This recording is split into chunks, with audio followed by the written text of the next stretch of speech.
Hello everybody, it looks like I started on time for a change, and I am hopefully succeeding in getting 3 different streams going live at the same time. So, as the subject line implies, it is Colin Kaepernick running for office in you. So why Colin Kaepernick, right? Well, for those of you who may or may not know, he's the football player who hasn't been signed yet, who's taking a knee for civil rights. I mean, let's call it what it is. And that's why he hasn't been signed on either. And I have a problem with that, because the right wing is jumping on this, I don't even know what you want to call it. It's not a bandwagon, false patriotism. That if you don't stand for the flag, you're dishonoring the men and women who served their country, who fought and died for defending that flag. You know, now that I think about what I wanted to do with this stream, I should have brought my uniform with. I'm an NCO in the United States Air Force, ladies and gentlemen. I was honor guard at Little Rock Air Force Base for a period of 4 months, and I've been offered the same position here at Wright-Patterson Air Force Base in Dayton, Ohio. I'm a reservist. I have served my country in the active duty Air Force for 5.5 years, and I will be serving my 8th year this year in November. I have served my country. I have even laid brothers to rest. I just want to paint that picture of a serviceman who has been there and done that. I was a unit deployment monitor for 2 years. I was the one who made sure that those boys and girls could go overseas, that they were qualified and ready to go overseas, that they were doing everything in their power to make it over there so that you guys could sit home and watch football. And apparently condemn a man for standing up for civil rights. I don't know if you kind of get where my stances are on this just yet, but I support Colin Kaepernick. I don't support him as a congressional candidate. I don't support him as the former candidate for DNC chair or as the CEO and founder of Our Voice. I support him as an American citizen, someone who is standing up for civil liberties because he's in a position to do good, to make that message heard, and no one can take that away from him. A football player, some may argue he's good, some may argue he's bad, but a football player nevertheless, an athlete, just an athlete who's being paid millions of dollars to entertain you on a Sunday night, took a knee against police brutality and the violent deaths of black men, women, and indeed children. He's being ridiculed for that. Martin Luther King Jr. was also ridiculed. Rosa Parks, Malcolm X. There are great names in our nation's history books that were ridiculed for far, far less. If Martin Luther King Jr. were alive today, he would weep because his dreams still hadn't been realized. When Colin Kaepernick still has to take a knee to bring attention to violence and crime and hate against black people, against the entire African American community, where children are being murdered and let off scot-free, their murderers, I should say, are being let off scot-free. Police officers, law enforcement, the men and women who are supposed to protect and to serve their communities are getting away with murder. Not abuse of a power, which that is. Not something harassment. No. Murder. And based around a hate crime. And this is why we can stipulate and suggest or even insinuate that it is a hate crime. We have seen multiple occasions where law enforcement show extreme restraint among white offenders and assailants who are actively engaged in violence. Oh, sure, there are exceptions to the rule, such as the nurse who was basically manhandled and brutalized by an officer because she refused to break the law and violate a patient's rights. That's not right. But there are worse things, are there not? For instance, apparently trying to sell cigarettes on the street gets you killed without a second's thought. Being detained on the ground with your hands behind your back while you're actively admitting you have a firearm and a permit gets you killed. Being on your back lying down, hands raised in the air, trying to help an autistic child gets you killed. A child playing with a BB gun gets you killed. Wearing a hoodie at night with Skittles and Arizona iced tea walking home in your neighborhood gets you killed. Granted, that situation wasn't law enforcement. A broken taillight apparently gets you killed, and having even the smell of marijuana is enough to justify murder and violent actions on behalf of a police officer.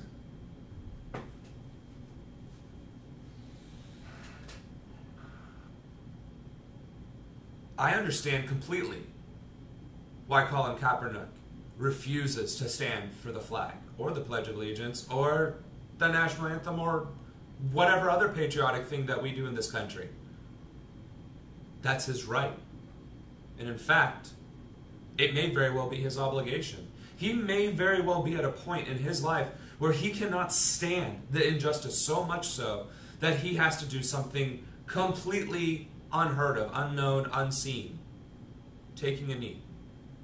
Now, we can get into the history of how long it's been since the national anthem was even played in football games, or the fact that it was the military trying to boost recruitment numbers by showing patriotism and tying all athletic functions into it. We can talk about that, but the reality is, tradition or no, long-standing or not, it's made its point. Black Lives Matter has been met with riot police, tear gas, and worse every time they organize. During the Ferguson March, rally, riot, whatever you want to call it, most of it, 99% of it was peaceful. Yeah, there were the looters, yeah, there were the angry people, but wouldn't you be angry if your loved one, if your friend or neighbor was murdered in cold blood by the very men and women who were supposed to protect you? What if I donned my uniform, found some Arabic person shopping innocently at Kroger's and slammed them on the ground, busting their face? Would you not be appalled by my actions? Would you not be angry at the United States Air Force?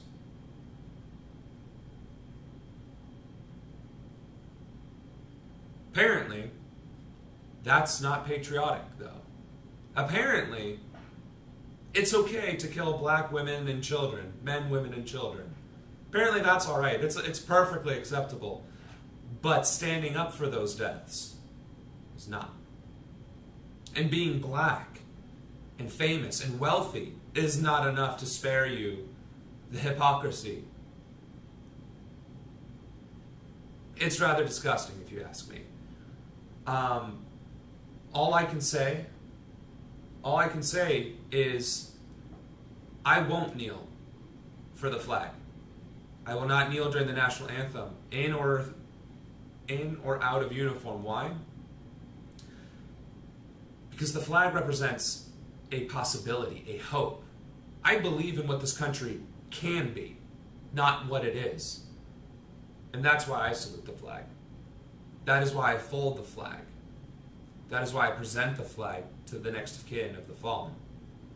And that is why I do it proudly, with honor and integrity, because that is something I personally believe in. And through that belief, I respect and even congratulate and applaud and encourage Colin Kaepernick to continue to take a knee, because he is doing more for black lives. He is doing more to bring a light against police brutality and oversight and abuse of power and authority than literally anything else in recent history. Literally.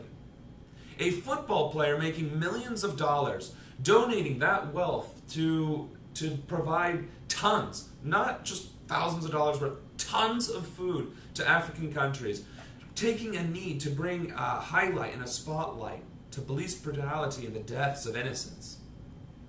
He's done more in a year by sitting down than Black Lives Matter has done in years rallying, organizing. And it's no fault of theirs. I still support Black Lives Matter. It's just frustrating. I know it's frustrating. When I was in the DNC chair race, I was ignored. Right now, in my congressional race, I have the entire progressive platform, front and center, pasted, bold, print, the whole 9 yards. Exclamation marks and underlined. I am being utterly media blacked out. Completely ignored. And so is Black Lives Matter. And so are just about every other progressive social movement out there. But the NFL's not. No, it's not. And Colin Kaepernick is certainly not being ignored, because he has now put the spotlight of anger and aggression and patriotism on himself. He has singularly forced media attention through their false narrative of patriotism to make every man, woman, and child in this country understand that things are not correct, things are not as they should be, and that there are millions of Americans who suffer simply due to the color of their skin. We thought we were past this as a country. We thought we were beyond this as a nation. In 2017, we should be, but we're not. And that's why Colin Kaepernick sits or kneels. And that's why dozens and scores, if not hundreds now, of other musicians, artists, and athletes kneel with him or stand beside him in solidarity. The flag is a symbol. If I see anyone burning a flag in front of me, yeah, I'm probably going to react in a very negative light, douse the flame, and then force the person to take one end of the flag and hold it as I fold it and give it the respect it deserves. Because the flag is a symbol, and it's a choice on how you choose to react towards that symbol. Burning the flag is a statement. It's your right. I will defend that right from a distance, not up close. I cannot and I will not allow anyone to burn the flag in my sight. You can be angry at this country. You can be angry at the flag and what it represents to you. But what that flag should represent is unity. It should represent a hope and a future for all. I think kneeling is perfectly acceptable. I think refusing to stand for the Pledge of Allegiance when the country does not represent you, clearly doesn't represent you, is perfectly acceptable.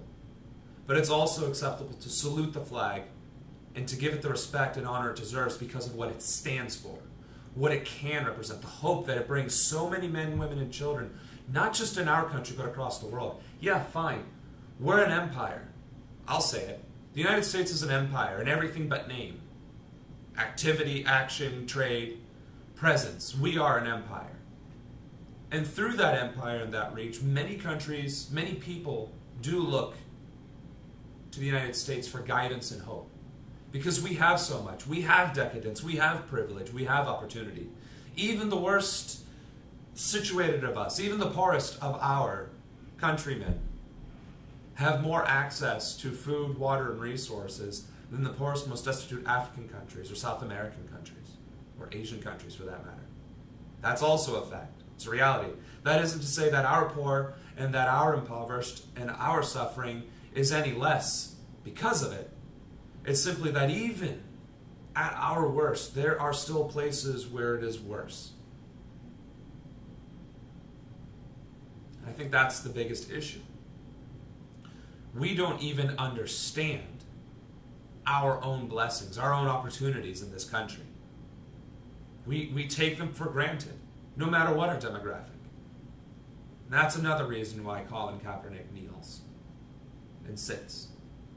He wants to bring to light our privilege and our abuse and unappreciative nature of this gift. Yeah, sure, the racism is there too. He wants to absolutely stamp that out. But there's a bigger picture. I see it. Many of my servicemen see it. It seems to be a few narrow-minded people that think if you're not a patriot, you're not standing for the flag. Well, no, it takes true patriotism to sit, to bring exposure to a bigger problem. That's patriotism. E pluribus unum. That is patriotism. Everything else is just zealotry and nationalism. And we've seen nationalism. We've seen the Charlottesville marches, the Nazis marching in our streets. That is un-American. And yet, law enforcement treated those people with utmost respect and care, even when they were armed, even when they were actively engaged in threatening the lives of counter-protesters, when they did, in fact, drive a vehicle into a crowd of protesters and murdered Heather.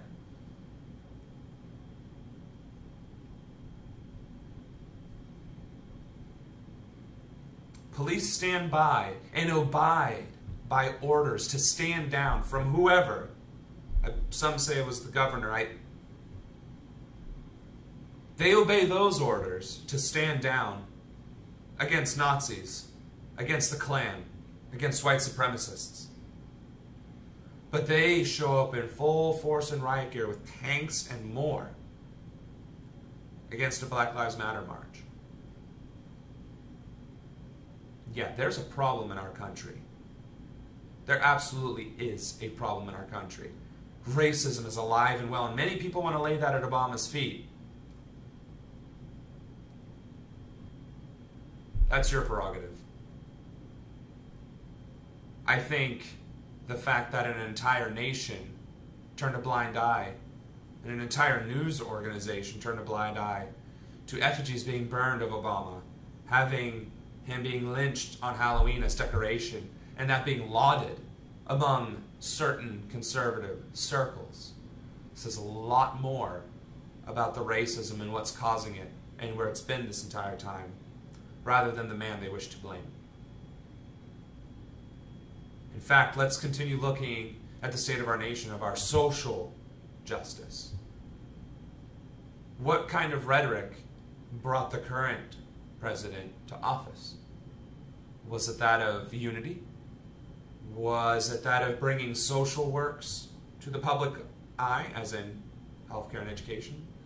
Was it about uplifting the impoverished and helping those that are disenfranchised?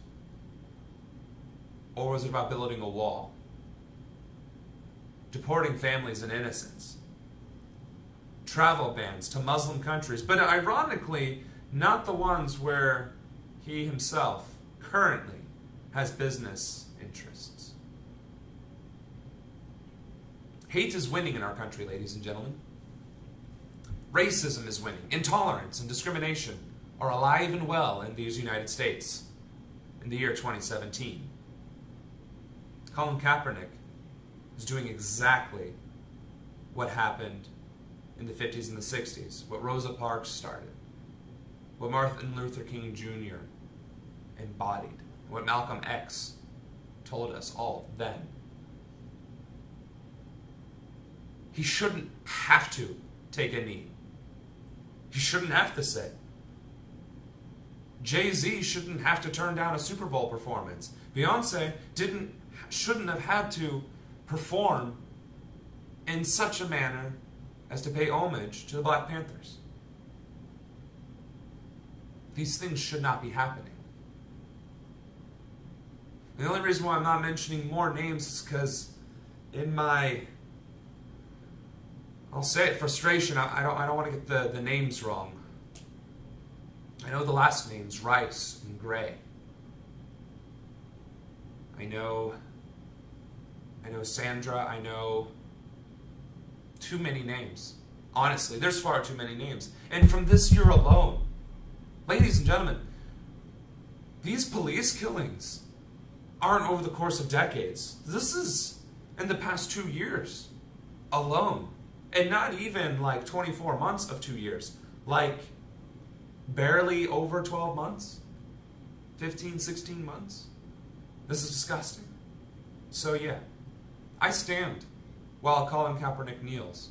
I stand with him. I support him. I absolutely do. And every other effort to bring light to this issue, I support and applaud. And it's one of my major platform issues. We need fundamental police reform.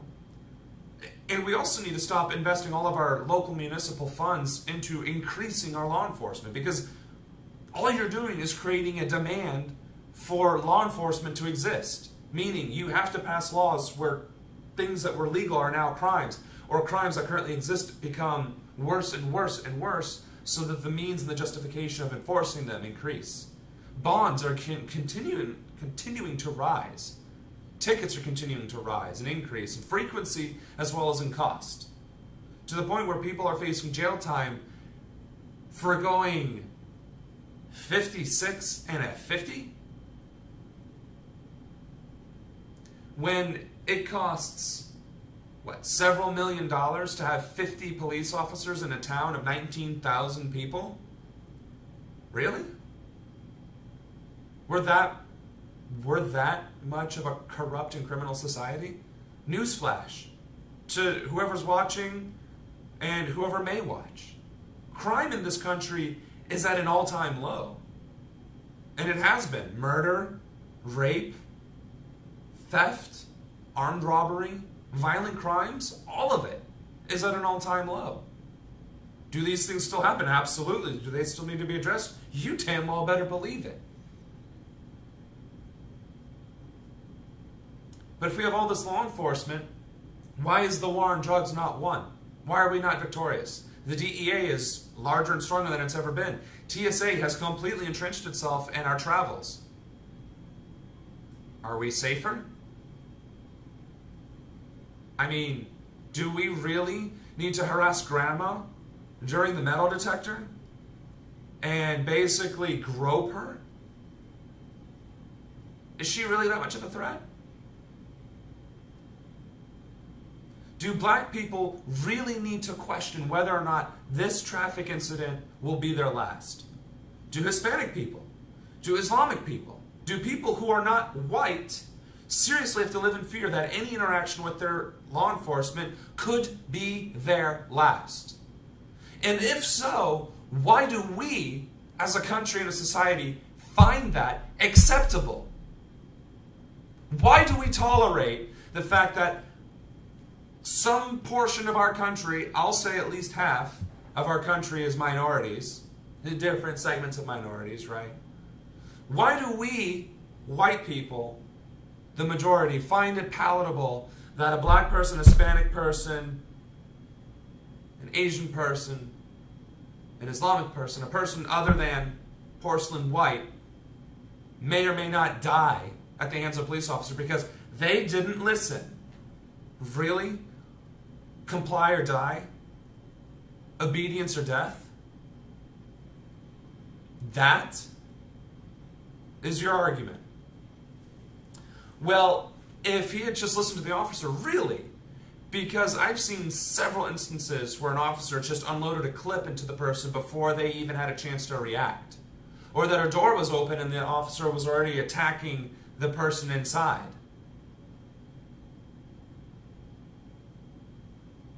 We need comprehensive police reform. We need a full overhaul. And you know what? We need a blacklisting of police officers who are known to be violent, who are known to be racist, xenophobic, and homophobic. Why are officers allowed to carry their own firearms on duty? United States Air Force. When I was active duty and I was getting people from home station down to the AOR, they were either issued a weapon there or they had to sign it out from our armory. And you know what? There are plenty of gun nuts. I mean, I was in Arkansas. You better believe there were a few people with a couple of guns around, right?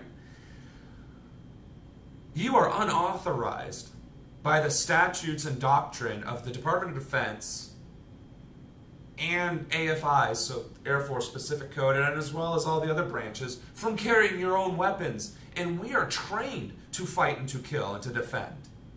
We are actively engaged in the use, maintenance, and care of weapons, firearms, and other implements of war. And we are not allowed to take our own stuff. So a police officer who will probably in their entire career never ever have to discharge their weapon unless something crazy happens. They're allowed to bring on their own AR-15s, their own handguns, their own what have you. Oh, because the department can't afford weapons. Well, maybe they can't afford 50 police officers or 100 police officers when your entire population is 19,000 people. Really? You need, what are the statistics on that? 4 cops per 1,000 people? Really? Considering crime is less than 1% of any given population? What's 1% of 19,000? Well, 190. You need 100 people to police 190? 1 for 2? May as well go for broke. May as well give everybody with a pulse a badge and a gun, call them cops, and let them run around. Clearly, giving people a badge and a gun results in the deaths of innocents. It results in children in high schools being slammed in the classroom for talking back. Newsflash, I don't know if anybody knows this, and this may come as a shock to many people. Teenagers are known to be unruly and sometimes emotional. I think it has to do with chemical something or another, and hormones or something. Hormones and like chemicals and growth and puberty. I think it has to do with like the development of the body or something. And sometimes, you know, teenagers can just go from 0 to 60 for no reason whatsoever. And I don't know. I've also heard that teenagers can be willful at times. Rebellious even. I don't know. I think I've heard a rebellious teenager as a term before, so I don't know. You would think the officers that are in those positions, though, would be attuned, accustomed, trained for, cognizant of that fact, and not treat a 13-year-old little girl like a violent offender, slamming her while in her desk on the ground and damn near breaking her arm in the process. But there's good cops. You're right, there are. There's plenty of good cops. I've even met some. I've shaken their hands. I've had polite exchanges while they wrote me a ticket. And I really told them, you know, thank you, officer, have a nice day. I appreciate this fine. That's really not needed. I can have that conversation. And I can have that conversation with the full surety that I will emerge from it unscathed, unharmed, unmolested, and alive. When I was in high school, I could have done the same exact thing. In fact, I could have probably done everything short of actually bringing a weapon into school and still not been accosted. And in fact, there have been school shootings by white males where they were taken out alive. People actively engaged in murder and violence who happen to be white are treated with more dignity and respect than any person of color that is actually innocent. I believe there was another instance. Right after the Mayweather versus McGregor fight, there was a purported gunshot. And while everybody was fleeing, cops targeted one person in particular, a large black man running away from the sound that was a gunshot. And they tackled him, and they bound his arms behind his back, and they put a pistol to his head. Now, I don't know how many people have actually been on the business end of a firearm or seen someone wield a firearm with ill intent. I have. It wasn't leveled at me, but I've seen someone armed with every intention of using it against me. It's not a pleasant feeling. I mean, I brushed it off given the situation, but it's not a pleasant feeling. Now, to have someone in a position of authority while you're hopeless, or I should say helpless, and in no position to defend yourself, and then that barrel of a gun jammed into the back of your skull,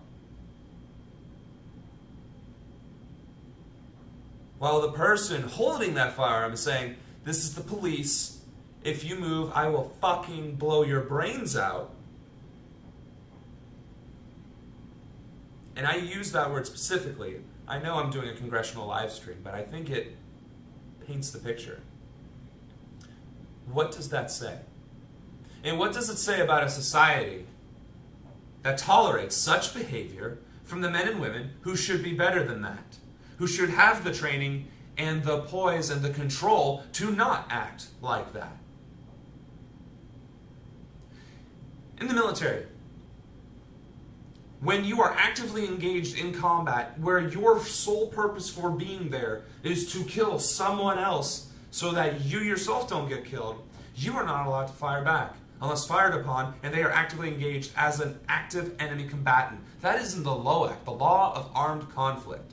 And it's also somewhere in the Geneva Conventions, and it's throughout all of other military doctrine. If you are not a lawful combatant, and I, as a soldier, as an airman, as a Marine, as a sailor, kill you, I not only get dishonorably discharged, but I could be guilty for any number of war crimes, which is punishable by death in times of war. And a lot of these combatants on our side are teenagers straight out of friggin' high school, 18-year-olds, 19-year-olds, 20-year-olds, who are in this situation, in the heat of the moment, bullets swimming past them, their buddies getting shot, hit, or killed next to them, and they have to show restraint. But a police officer in a community is allowed to just discharge their weapon because they feared for their lives? No. That is unacceptable. And if that costs me the entire conservative vote in my district, then so be it. If that brings the ire and rage and animosity of the Fraternal Order of Police upon my doorstep, so be it. And if that means I start getting harassed more often on the highway or on the roads because they somehow got wind of this, so be it. Because guess what? I'm going to start live streaming any single reaction I have with law enforcement because it is not acceptable. My tax dollars should not be a death sentence to my fellow citizen. And my tax dollars sure as hell aren't being put to use sitting on the side of a highway catching speeders on their way to work? Really? In what study or scientific process did somebody determine that 60 should be the speed limit for highways and 55 should be the speed limit for country highways, and that 65 is fine for interstates and 70 is fine for blah, blah, blah? Oh, that's right, it's arbitrary. Some legislator, some executive branch person said, you know what? We're going to set the speed limit at this, and we're going to enforce it.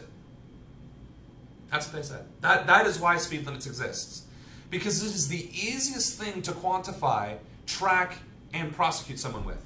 Well, this here speed gun caught you going at 75 and a 65. So guess what? Here's your ticket. Because that there sign that's placed there for me to pull you over to justify my actions says you're guilty of a crime. That, to me, is not justice. It's not law enforcement. Well, it is enforcement of law, for sure, but that's not what policing is about. And if that's what policing has become, and that's what we find acceptable, then, as Benjamin Franklin said, a society who would sacrifice freedom for security deserves neither. And again, if that costs me votes and makes me unpatriotic, then step up to the plate. Raise your right hand and swear an oath to your country. Run for office. Run against me. Or shut up. Because cowardice is un-American. It is also unpatriotic. Being a keyboard warrior, being outspoken, and saying, well, that football player is not American enough, he's not standing up for what... Sit down, shut up, go to your local recruiter and sign up for the Army Infantry, or the Marines, or the Navy, or the Air Force. I don't care if you even do sign up for a combative position. Sign up for maintenance, sign up for the medical field. Be an administrator, I don't care. Put on the uniform. If you're so damn patriotic, step up. Or sit down. Because I take personal offense that as a country, we find it acceptable that law enforcement are violent, ruthless, brutal, and unyielding. That there is no statute of limitations to what is a lawful or an unlawful order, because there is none. There is no law and no judicial case that actually has set in stone in black and white what an unlawful order is, which means law enforcement could pull you over for speeding and tell you to get out of your car, strip naked, and dance in the middle of the street. Or else they'll arrest you for disobeying an officer and then for resisting arrest, and then whatever else. Oh, sure, you could probably sue the department, but guess what? That's more tax dollars. Meaning, the police department will lose the case, right? It's like, yeah, well, we probably shouldn't have let that officer go. We'll fire him, but here's your $3 million. Who pays for that $3 million? Is it coming out of police pensions? Is it coming out of the police, I don't know, snack bar fund? No. It's coming out of, it is actually part of the budget. It's actually part of the municipal budget. When I was going through the city of Lancaster and state of Ohio, and of course the federal government, I was going through the different budgets, seeing where monies could be saved, how to allocate resources, how far do our tax dollars actually go, where could they be cut, where could they be put instead, what would transitioning to clean energies and all that stuff look like, right? But under law enforcement,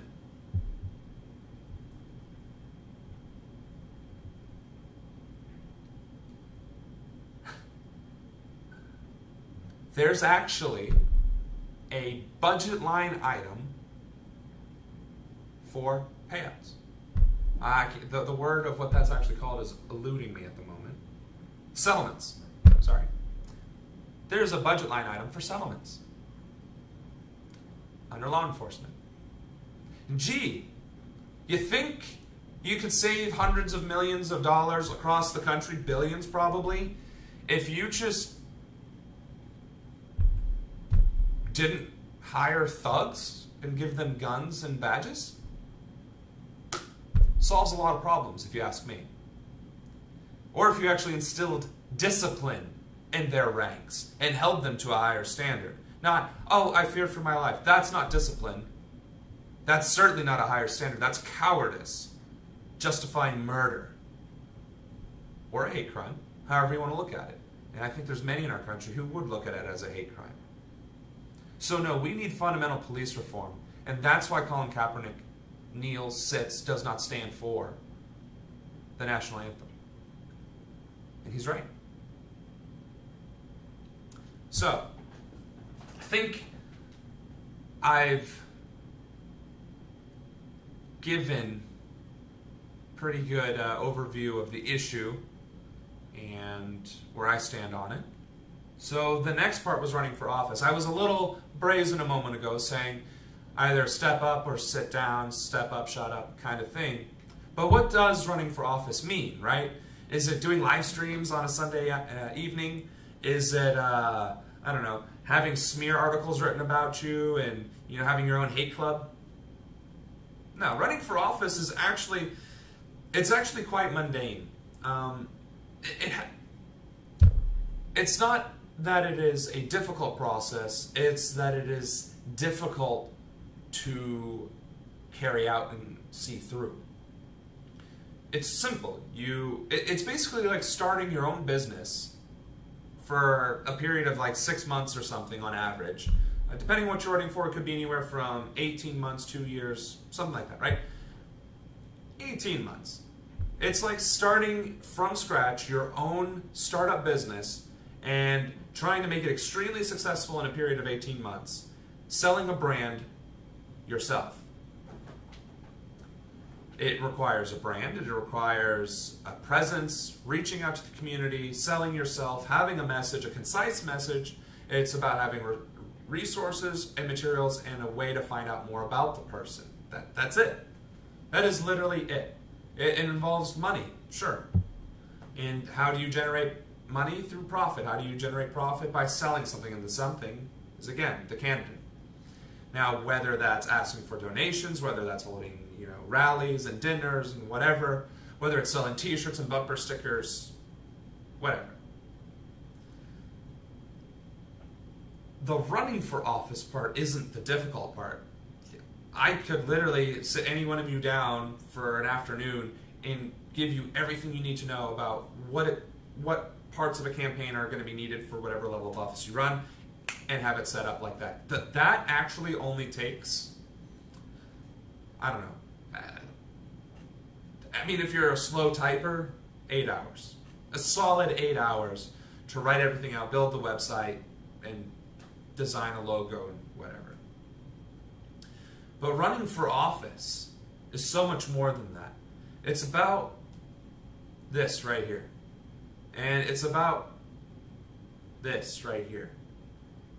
You can be passionate, but still not be able to lead anyone. And if you're going to run for office, you still have to be able to lead someone. And that isn't a judgment on people. Some people aren't meant to lead. Some people don't have grandiose ideas or ways to carry them out. That's not a problem. Don't run for office. Support those who are running for office. That's also part of it, knowing what you should run for. I'm running for Congress.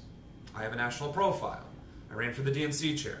I have to run as a Democrat because in the state of Ohio, you really can't run as a third party. It's just not, they block you, right? And because I ran for the DNC chair, I can't even choose to run as a Republican against the incumbent. I preach it all the time. If you're going to run for something, run as the majority party and either win the primary or bust. I mean, honestly, in these gerrymandered districts and the way our country operates, the only real way that you're going to win is if you can beat the incumbent in their own party, Democrat or Republican. So for my race, it would make far more sense to go after the incumbent as a Republican and force him to the debate stage, which I probably could do as an individual, as a person. But because of my background as running for the DNC chair, I mean, that's a noose, that's an anchor, right?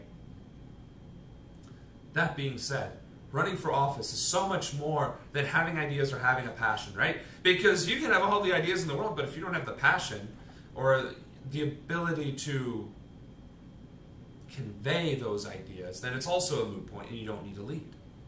So fine, not everybody can run for something. Most people should though. If for no other reason than that just be a contrast and a counterbalance to the one that's already there. We don't want to leave people unchallenged. So, what if you are just running on passion or just on intelligence? What do? You gather a team. You gather as much support as possible. Now, traditionally, that would be your friends and your family. And 99 times out of 100, that's exactly what it'll be. And you go door to door knocking on and say, hey, my brother's running, or my sister's running, or my best friend Jimmy from high school way back, he's running for something. And that's how you get the word out. It's literally, that's it, knocking on doors. Having a flyer and knocking on doors. Those are your two tickets to victory. Getting interviews, being able to give speeches, going to events, all that other stuff, that's candy, that's icing on the top. But getting your message out there, that is all it takes to win. That is literally all it takes to win. Because if your message resonates with the community and the people that you're talking to, you will win. They will remember that. That's why populism is on the rise. Populism isn't just, this abstract idea. It's about taking care of people. If the majority are successful and if the majority can thrive, then so too will the country and the community or whatever level of office you're running for. And that's usually the message that wins, right? You cater to what people want, to what matters most to them. Not giving platitudes, not lying to them, not just saying what they want to hear, but truly embodying it. That's where the passion comes in. That's where the ideas come into play. Because you're giving truth. You're speaking what hasn't been said. You're conveying that message to them, not just from your mouth, but from your mind and from your heart. That's how you win a campaign. That's how you're supposed to run a campaign. So the you part, where do you come into play? You have to look deep in within yourself. Is the way the country currently stands acceptable to you? If the answer is yes, then you do nothing. Literally. If you are A-okay with the way things are,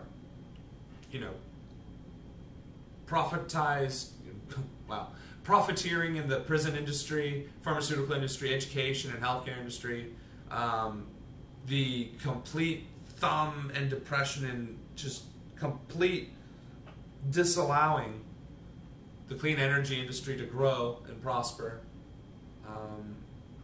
police brutality, comply or die, the continued racism and intolerance that continues to flood our country, the fact that women are having their rights stripped instead of given,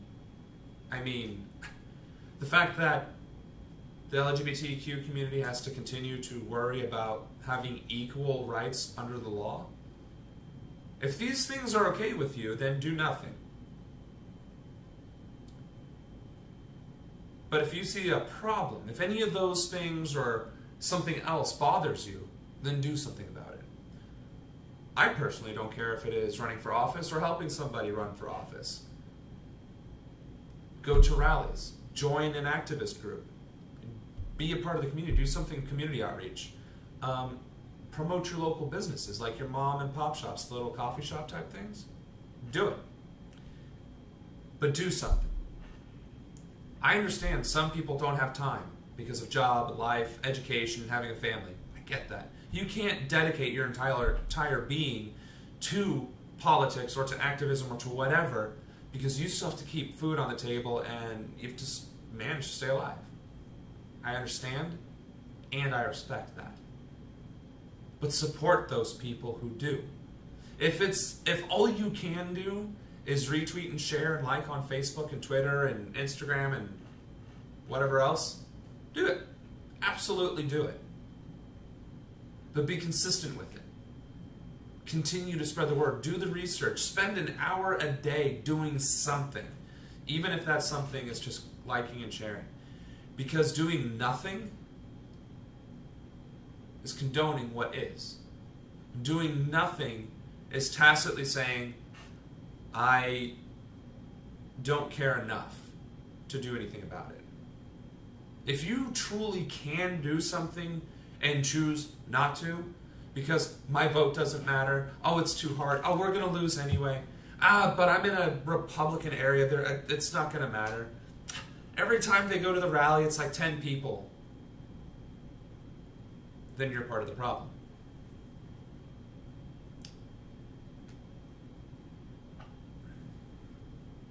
Probably shouldn't have paused that long, but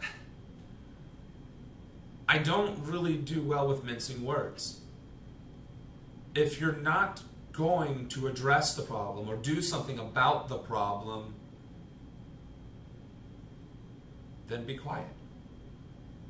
Because then you are part of the problem. There's better men with better quotes and more honeyed ways to say it that have said it throughout history. But I'm going to say it bluntly. If you see police brutality and it boils your soul, it fills your stomach with bile, and it just fills your body with rage, and you're silent, then you've just been an accomplice to that continuing.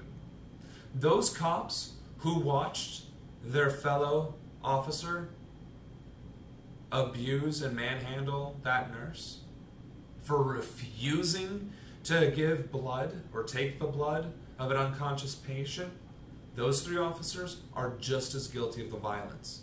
They didn't step up. They didn't step in. They are bad cops. Cowardice is unpatriotic. Cowardice is un-American. Doing nothing is unacceptable. So people ask all the time, what can I do? The question is, what do you want to do? What are you good at? It's not what can you do, because you can do a bunch of things. And it's not going to be, it's not hard. I mean, it's anything from literally logging on and liking and sharing to going out and knocking on doors, attending these meetings, participating in the meetings, going to your Democratic Party, running for office. It's any number of things. Sharing an email, whatever, writing a letter, you know. Any of these things are things you can do. That's what you can do. But what are you good at? If you're good at writing, then don't go canvassing. Write letters, write articles, write op-eds. Submit them to Our Voice, submit them to me. I'm happy to share them. If you're good at social media, then don't write. Do social media things. If you're a graphic designer, don't try and come up with financial solutions to the economy. Write memes, or create memes, draw pictures, create logos. If you're great at organizing, do that. Don't waste your time on Facebook, liking and sharing things. Go out and organize. Help organizations do better. Support them. You want to support the Green Party? What they need the most is competent leadership. They don't need angry Green Party supporters. They need people to build grassroots support structures. They need to grow the party system. They need to not be militant and angry and aggressive. They need to work with their communities. They need to find out who the small businesses are. They need to find out who the elected officials are. They need to start speaking in schools and in universities and going to their churches and being known, making their presence known. The same thing with the Democratic Party. They are losing all across the country because they do not exist in rural America. You can't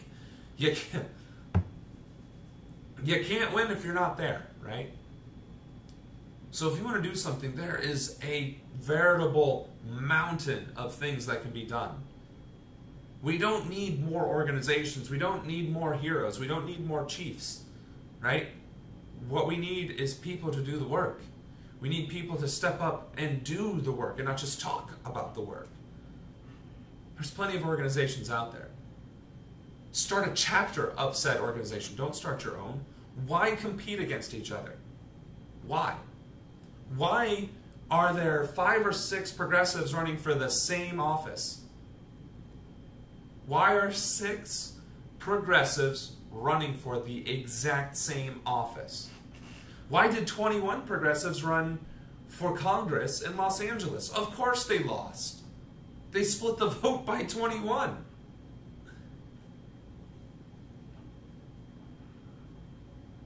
If you want help, if you want guidance, I'm always here. I'm happy to answer any and all questions. Actually, normally I do a Q&A right about now, so bit of a hypocrite, right? But I'll answer your questions. Message me. And if you need help or direction, like, hey, how do I go about finding my local whatever? You know, I might be sarcastic and say, Google, LOL. But then I'll say, you know, have you tried doing this? Have you tried doing that? We need to start working together and helping each other. Otherwise, the efforts of Colin Kaepernick, the efforts of Black Lives Matter, the efforts of Our Revolution, Our Voice, this campaign are for naught. The Bernie revolution will sputter and die if we don't continue to build upon it. Not support Bernie Sanders simply, not just spread, you know, talking about his Senate bill or anything. I'm talking really doing the nitty-gritty, thankless work, the unglamorous stuff, the things that really just is elbow grease. It's sitting behind a computer screen and compiling data and information, making phone calls, knocking on doors in 92-degree weather at the end of September. These are the things that win elections, that get activist organizations off the ground, that make movements happen, and that achieve social change. So, with that, let's see if we have a couple of questions that I haven't asked yet.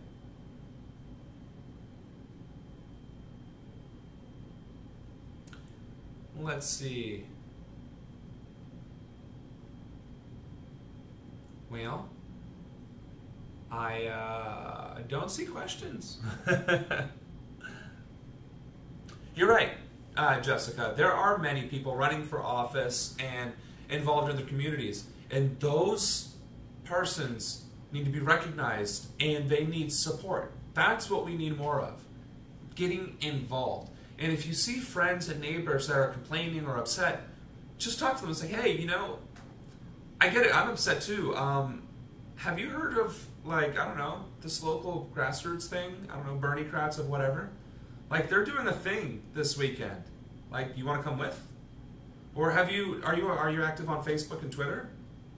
Why don't you go to, you know, Bernie Kratz of California, or, you know, Run Tulsi Run, you know, or, you know, Bernie Kratz of Cincinnati. Like, what you're saying, they're talking about too. Maybe, I don't know, maybe there's a couple of neighbors around here that you didn't know of. Maybe we can do something.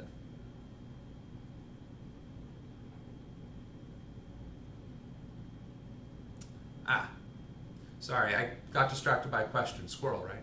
Shiny. So, Aaron, the question is, you thought you heard me advocating for populism. Isn't that politically a bad thing? The answer is yes and no. it is something that could be used against me, and it is something that is being used against Bernie Sanders and progressives, right? Because populism is akin to socialism, and socialism is akin to communism. And those are bad, bad words in the United States of America. But the most popular programs in our country are social programs. Medicare, Medicaid, Social Security, and the military. So, populism is that belief, that political ideology, that the greater good is more important than individuality. Right? And that lifting up people out of poverty is better for a country and an economy because more people will be able to participate in the country and in the economy. So, it's about what message of populism. And Jessica brings up another valid point. Bernie Sanders and Trump were both populist candidates. Bernie was on the social side of uplifting, and Trump was on the populist side of nationalism. Nationalism is absolutely a bad word, but it's often translated into patriotism in our country. And yeah, I will absolutely say that again. Nationalism in our country is too often translated into the word patriotism. If you don't salute the flag, if you don't support our troops, if you don't support our law enforcement, you're not a patriot.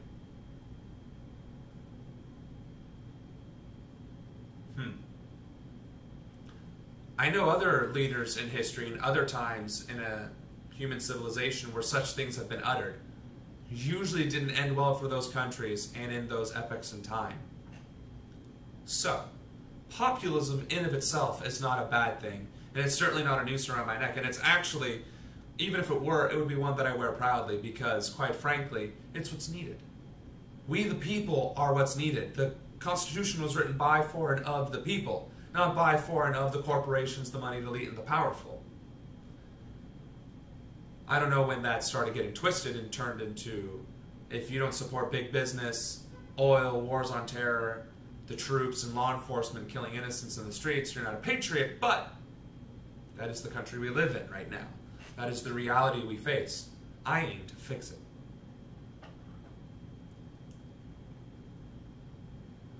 Right, Robin Bennett, you bring up another point. We are a capitalistic social democratic system. Well, really and truly, we're more of an oligarchy at this point and a crony capitalist economic structure. A true capitalism would actually implement a minimum wage that's tied into the profits of a corporation or a wage cap that rises with. And that's what we had for decades. A true capitalism would also tie in profit sharing. Now, how those things got turned into socialism is beyond me, because the whole point of a business is to reinvest your profits and your success into your business so it can be that much more. That's why the 94% tax rate in the 50s by Eisenhower was so successful. It was the precursor to the FDR process, New Deal, that allowed the middle class to emerge for the first time ever in human civilization. And ever since, the moneyed elites and the powerful have been trying to undo that Pandora's box ever since.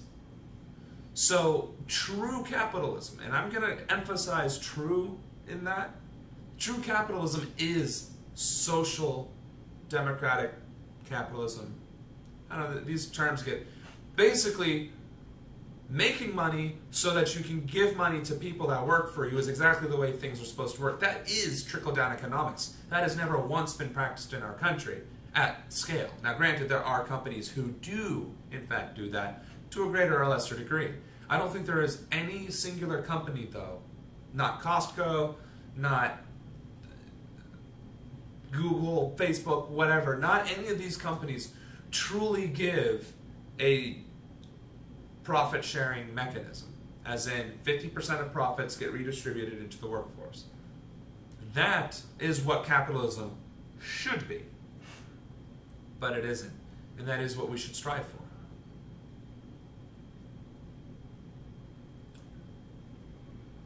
for. Oh, let's see.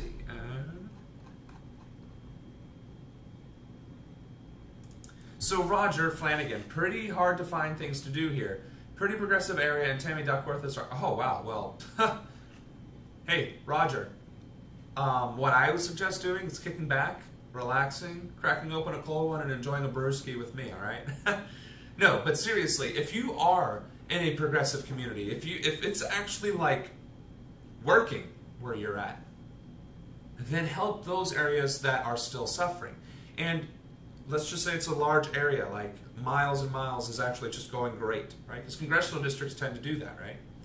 Go online and advocate for other candidates, advocate for other initiatives and other organizations. Help others achieve the same semblance of peace and prosperity that you yourself experience.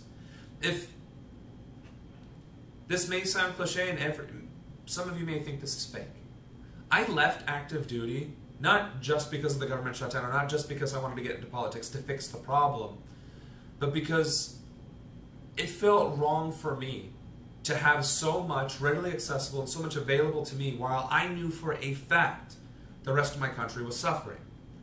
I wanted for nothing. In fact, I had a ludicrous amount of just throwaway money every paycheck. I mean, you don't just go out and buy Warhammer 40K on a whim, and you don't invest in Magic the Gathering for nothing, and you don't have a PlayStation 4 and 3 and an entire, catalog of video games just because, right? That takes an investment. That requires having a stability and a financial income.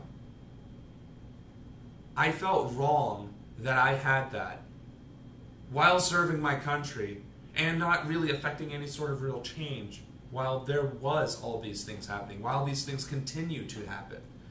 Am I a martyr? Absolutely not. Am I a saint? God, no.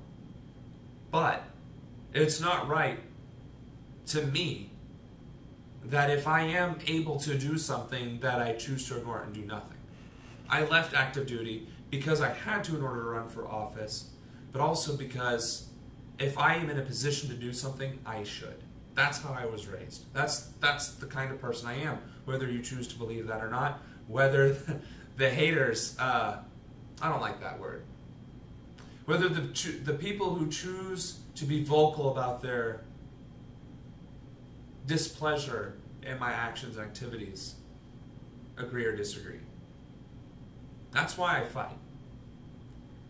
And I have the means to fight. I have the opportunity to fight. I have the resources at my disposal to make my voice heard so other voices can be heard. I'm taking my 30 seconds of fame and I'm trying to build something out of it that'll benefit the rest of you. I'm running for Congress so that I can be your voice in Capitol Hill and shut down the depravity that comes out of Paul Ryan's mouth and others. That's why I constantly share other candidates' information. Why I have no qualms about endorsing. Why I'm trying to get people to work together instead of against each other. These are the things we need to do if we are to succeed. So, I think that pretty much wraps it up. I hope I answered everybody's questions. That you enjoyed this live stream. There's been quite a bit of interaction today. I like it. I'm getting better with the whole getting cameras going. But yeah, next week I'll be back. I hope you guys are too, and enjoy the rest of your weekend. I hope you've enjoyed. Oh. And thank you for watching.